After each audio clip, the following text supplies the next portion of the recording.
हमारी पृथ्वी का लगभग 75% हिस्सा पानी से ढका हुआ है, जहां लाखों की संख्या में जीव जंतु रहते हैं।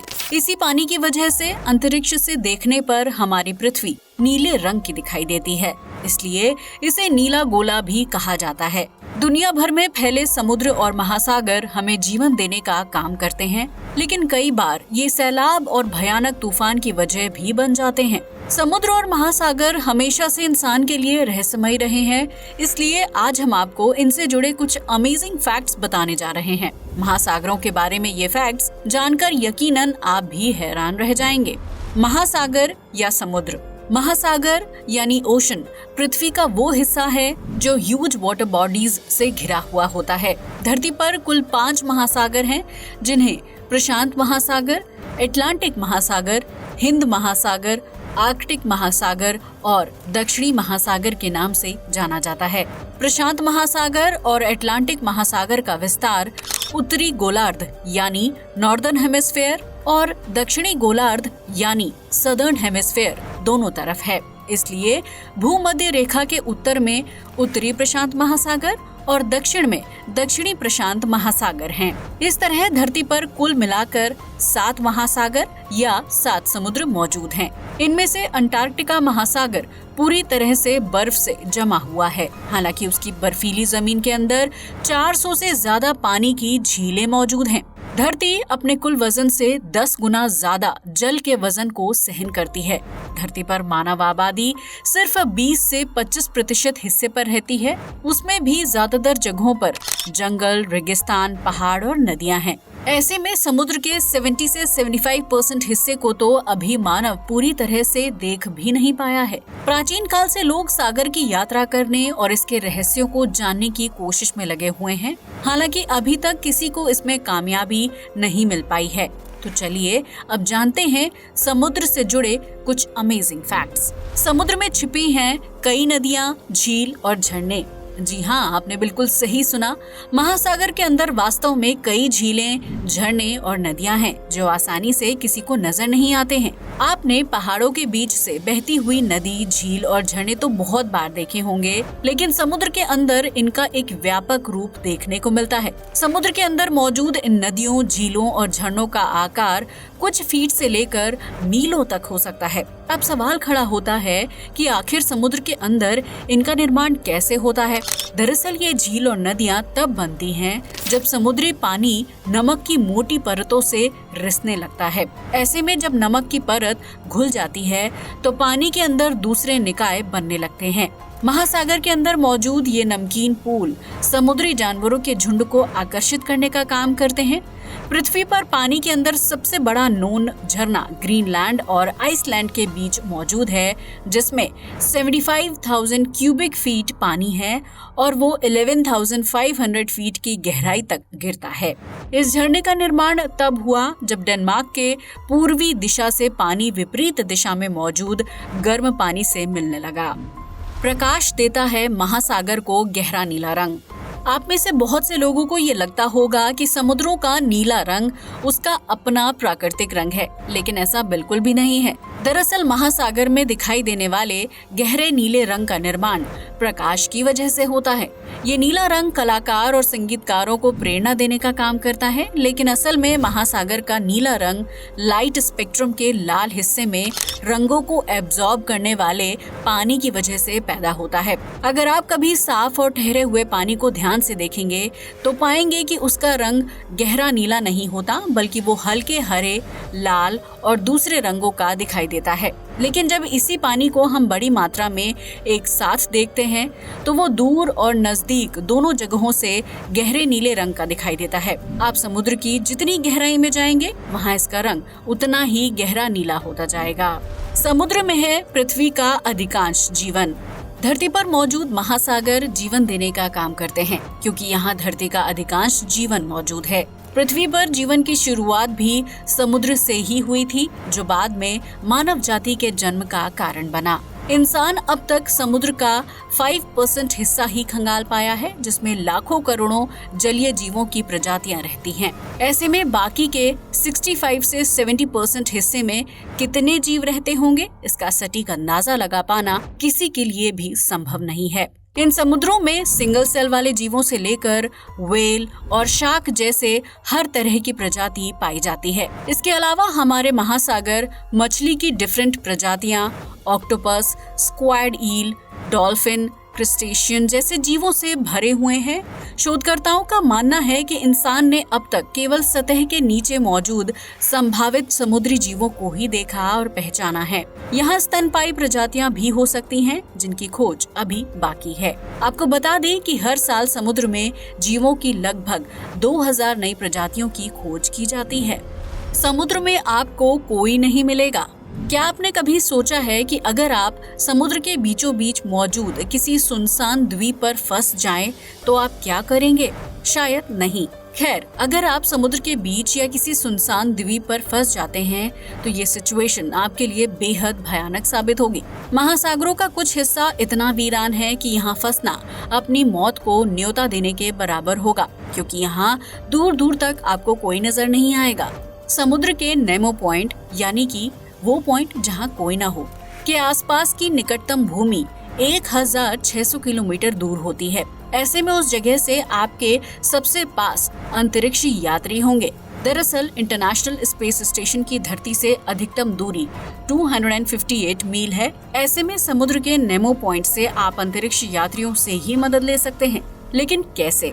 क्योंकि ना तो आपके पास उपकरण होगा और ना ही इंटरनेट। ऐसे में ना तो आप धरती पर किसी से संपर्क कर पाएंगे और ना ही वैज्ञानिकों से। इसलिए कहा जाता है कि समुद्र के नेमो पॉइंट पर फंसना इंसान के लिए खुद की जान खत्म कर लेने के बराबर है। समुद्र में दफन है खजाना। आपने किस्से कहानियों में समुद्री लुटेरों और खजाने का जिक्र जरूर सुना होगा, लेकिन क्या आपने कभी ये सोचा है कि आखिर समुद्र के रास्ते ले जाया जाने वाला खजाना कहाँ गायब हो जाता था? आपको ये जानकर हैरानी होगी कि दुनिया भर के अलग अलग महासागरों में खजाना दफन है, जिस तक पहुँचने की कोशिश कई लोग कर चुके हैं। दरअसल प्राचीन समय में समुद्री डाकू जिस खजाने को लूटते थे, वो कभी कभी तूफान और बड़ी लहरों की चपेट में आ जाने की वजह से समुद्र में डूब जाता था। National oceanic and atmosphere administration का अनुमान है कि दुनिया भर के महासागरों में कम से कम 1 मिलियन से ज्यादा जहाज डूबे हुए हैं, जिसमें कई जहाजों में कीमती हीरे, जेवर और खजाना मौजूद है। वहीं अगर समुद्र में खुले खजाने की बात करें तो उसकी वर्तमान कीमत $60 बिलियन या उससे ज्यादा हो सकती है। लेकिन सवाल ये है कि उस खजाने तक सबसे पहले कौन पहुंचेगा और क्या वो समुद्र की गहराई से वापस जिंदा लौट पाएगा? अकल्पनीय रूप से गहरे हैं महासागर के कुछ क्षेत्र। समुद्र कितना गहरा है, इसका अंदाजा कोई नहीं लगा सकता। हालांकि हम में से ज्यादातर लोगों का यही मानना है कि पूरा समुद्र गहरा है, लेकिन ऐसा बिल्कुल नहीं है, क्योंकि समुद्र में कुछ ऐसी जगहें भी हैं जो अविश्वसनीय रूप से बहुत गहरी हैं। अब तक महासागर का सबसे गहरा और अंतिम बिंदु चैलेंजर डीप को माना जाता है, जो पश्चिमी प्रशांत महासागर के नीचे मारियाना ट्रेंच के दक्षिणी छोर पर है। 36,200 फीट यानी 11 किलोमीटर की गहराई पर मौजूद ये जगह इतनी गहरी है कि इसके अंदर माउंट एवरेस्ट के सभी हिस्से आसानी से फिट हो सकते हैं। विक्टर वेस्कोवो नाम के व्यक्ति ने समुद्र के सबसे गहरे हिस्से तक पहुंचने वाले पहले व्यक्ति के रूप में रिकॉर्ड दर्ज किया है। लेकिन अफसोस की बात है कि महासागर में बढ़ते प्रदूषण की वजह से प्लास्टिक प्रदूषण ने भी चैलेंजर डीप तक पहुंचने के लिए अपना रास्ता बना लिया है। समुद्र के अंदर है बहुत सारा सोना। क्या आपको गोल्ड के जेवर या रिंग पहनना पसंद है, लेकिन ज्यादा कीमत की वजह से उसे खरीदने से घबराते हैं? तो आपको चिंता करने की जरूरत नहीं है, क्योंकि समुद्र के अंदर बहुत सारा सोना है जिसे आप अपना बना सकते हैं। ये हम समुद्र में मौजूद खजाने को खोजने की बात नहीं कर रहे हैं, बल्कि हम आपको एल्केमी में हाथ आजमाने की सलाह दे रहे हैं। इस रसायन विज्ञान को सीखने के बाद आप समुद्र के पानी को सोने में तब्दील कर सकते हैं। वैज्ञानिकों का अनुमान है कि दुनिया भर के महासागरों में लगभग 20 मिलियन टन पतला सोना मौजूद है, लेकिन इसे पाने के लिए एल्केमी का ज्ञान होना जरूरी है। अगर आप 1 लीटर समुद्री पानी की जांच करते हैं तो उससे प्राप्त पतले सोने का आपको $13 बिलियन प्रति ग्राम की कीमत मिलेगी। इस तकनीक से आप जल्द से जल्द अमीर बन सकते हैं। हालांकि लालच के चलते छलनी लेकर समुद्र के किनारे ना पहुंचे, क्योंकि ये पतला सोना इतनी आसानी से हाथ नहीं आता है। समुद्र के अंदर भी मौजूद हैं 1 मिलियन ज्वालामुखी। अगर आपको लगता है कि ज्वालामुखी का कहर सिर्फ जमीन पर ही होता है तो ऐसा बिल्कुल नहीं है, क्योंकि महासागरों के अंदर भी ज्वालामुखी होते हैं। धरती पर लगभग 1500 से ज्यादा ज्वालामुखी सक्रिय हैं, जिनमें से 500 से ज्यादा सक्रिय ज्वालामुखी पानी के अंदर यानी समुद्र में हैं। वहीं एक अनुमान के मुताबिक समुद्रों में मौजूद ज्वालामुखी की संख्या 1 मिलियन है, जिसमें 500 से ज्यादा ज्वालामुखी सक्रिय हैं। पानी के अंदर जब ये ज्वालामुखी फटते हैं तो उनसे कम पिघलता हुआ लावा बाहर निकलता है, जिसकी वजह से कभी कभी पानी के ऊपर आग लगने का अविश्वसनीय दृश्य देखने को मिलता है। आपको जानकर हैरानी होगी कि जमीन के मुकाबले समुद्र और महासागरों में मौजूद ज्वालामुखी ज्यादा फटते हैं, जिन्हें रिफ्ट ज्वालामुखी के नाम से जाना जाता है। रिफ्ट ज्वालामुखी अक्सर वहां पाए जाते हैं जहां दो प्लेटें एक दूसरे को आपस में खींचती हैं। ये समुद्र की सतह से 1 से 2 मील या उससे ज्यादा गहराई पर पाई जाती हैं। दो प्लेटों के बीच मैग्मा रिस कर बाहर आने की वजह से रिफ्ट ज्वालामुखी का निर्माण होता है। इस तरह के ज्वालामुखी अटलांटिक महासागर के नीचे भी पाए जाते हैं। महासागरों में बढ़ती प्लास्टिक की मात्रा।